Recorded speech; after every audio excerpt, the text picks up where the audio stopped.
काश्मीरमधून हल्ला झालेल्या जम्मू काश्मीरच्या पहलगाममध्ये बैसरनरमध्ये खरं तर TV9 मराठीची टीम आता दाखल झाली आहे आणि या हल्ल्यानंतर या भागात बंदोबस्त वाढवला असून हल्ला झालेला बैसरण परिसर हा भाग सध्या निर्मनुष्य पाहायला मिळतोय। आपण पाहू शकतोय शुकशुकाट या परिसरात सध्या आहे।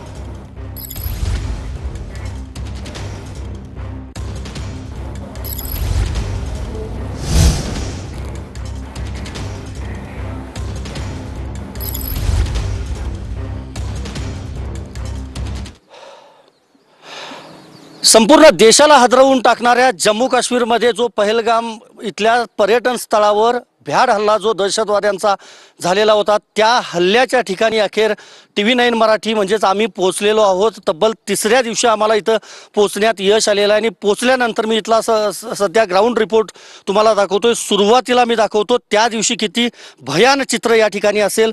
अक्षरशः हा चिखल आहे, सध्या हा चिखल वाळलेला आहे, मात्र किती प्रकारचे शूज किती प्रकारचे चप्पल यामध्ये अडकल्याचा आज ही आपण पाहतोय। कारण ज्या वेळेला ही घटना त्या ठिकाणी घडली त्यानंतर अक्षरशः पळत सगळे पर्यटक जे आहेत ती इथून खाली, मी कॅमेरामनला विनंती करेन की हा जो खाली रस्ता दिसतो इकडे फक्त सुरूची झाडं आहेत, बाकी काही नाही, जंगल परिसर आहे, घनदाट जंगल या संपूर्ण भागामध्ये आणि इथून सगळे पर्यटक वाट मिळेल तशा पद्धतीने पळत गेलेले होते आणि त्याच चिखलात हे अनेक पर्यटकांचे बूट देखील अडकल्याचं आपण पाहतोय।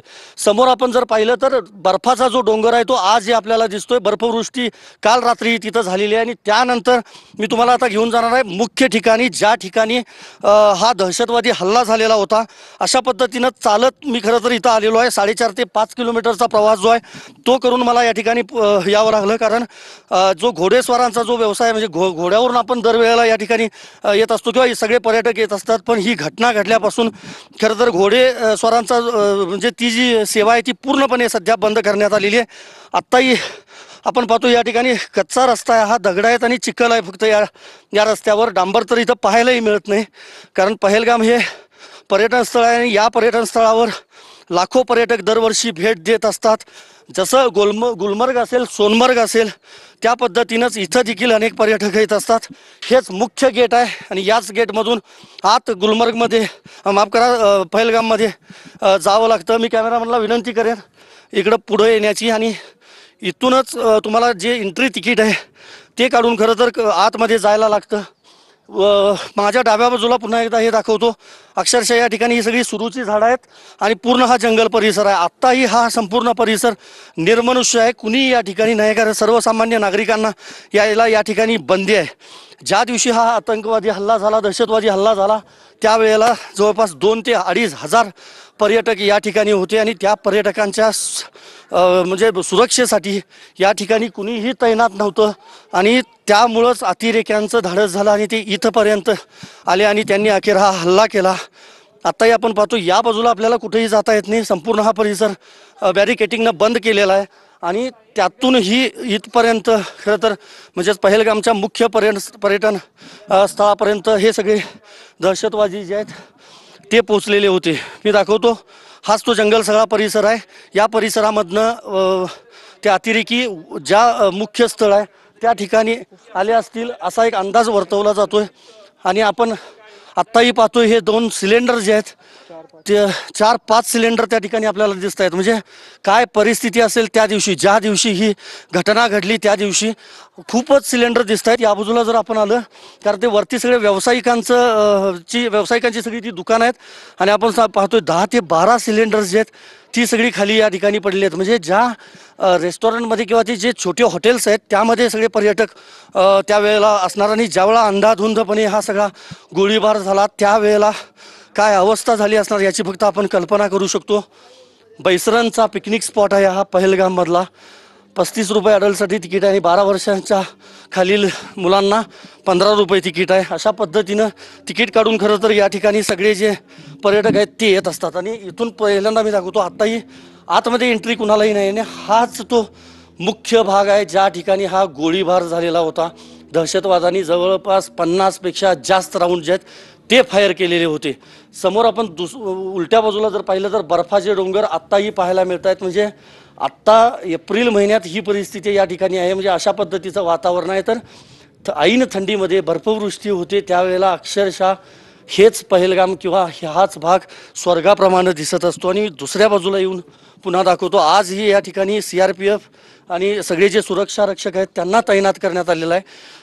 पूर्णपणे या ठिकाणचे जे व्यवसाय आहेत ते बंद करण्यात आलेले आहेत. आत्ताही हा पूर्ण निर्मनुष्य आहे. हे दोघं जवान आपण या ठिकाणी पाहतोय आणि समोर टेबल खुर्च्या ज्या आहेत त्याच व्यावसायिकांच्या आहेत आणि समोर जे लहान मुलांचं खेळायचं जे ठिकाण दिसतंय त्याच भागामध्ये हा गोळीबार झालेला होता. हेच ते मुख्य ठिकाण आहे ज्या ठिकाणी अतिरेक्यांनी हा गोळीबार केलेला होता. हा सगळा परिसर संपूर्ण सीज करण्यात आलेला आहे.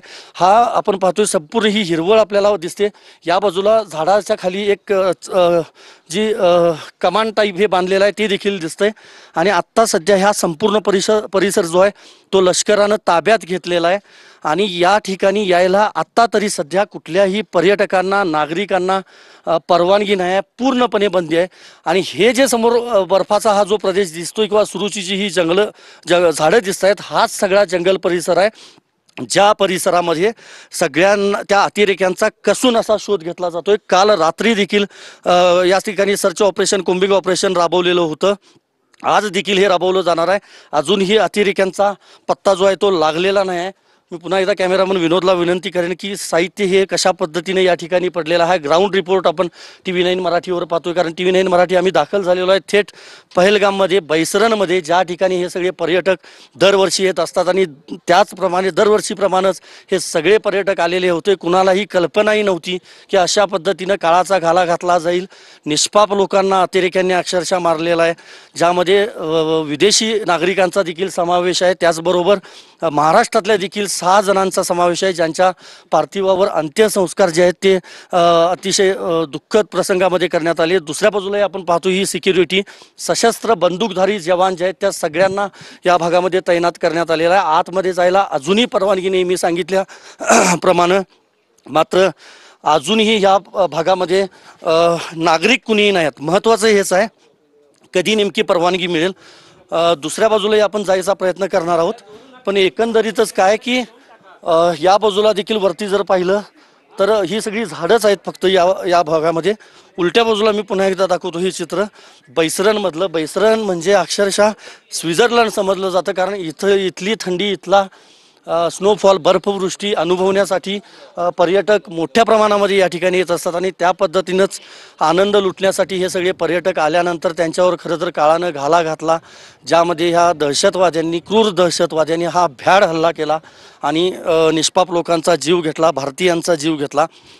सुरक्षा रक्षक त्यांचं सध्या तरी काम करतायत. मात्र एकच संतापाची जी लाट आहे त्यातून एकच जाणवतंय की लवकरात लवकर या संदर्भातला बदला घेतला जावा. लष्कर त्याला प्रत्युत्तर देईल असा विश्वास देखील आहे. केंद्र स्तरावर किंवा प्रशासकीय स्तरावर तशा हालचाली देखील सुरू आहेत. मात्र हा ग्राउंड रिपोर्ट होता बैसरण व्हॅलीतला पहलगामच्या जम्मू काश्मीरमधला. व्हिडिओ जर्नलिस्ट विनोद कुमारसह मी संदीप राजगोळकर, बैसरण व्हॅली, जम्मू काश्मीर.